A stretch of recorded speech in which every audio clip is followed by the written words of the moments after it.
مهما تعثرت بنا الحياة وتقلبت بنا الظروف وأوشكت الأماني على الرحيل، لن نودعها بل سننتظرها بروح مليئة بالأمل.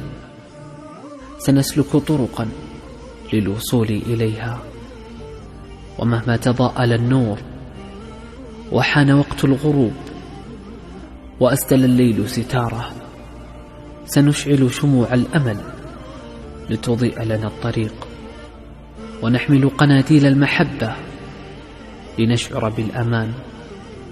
وسنظل نردد دوما أن الغد سيكون أجمل بإذن الله، حتى يطلع فجر الأمنيات من جديد ويبدد ظلام اليأس المرير.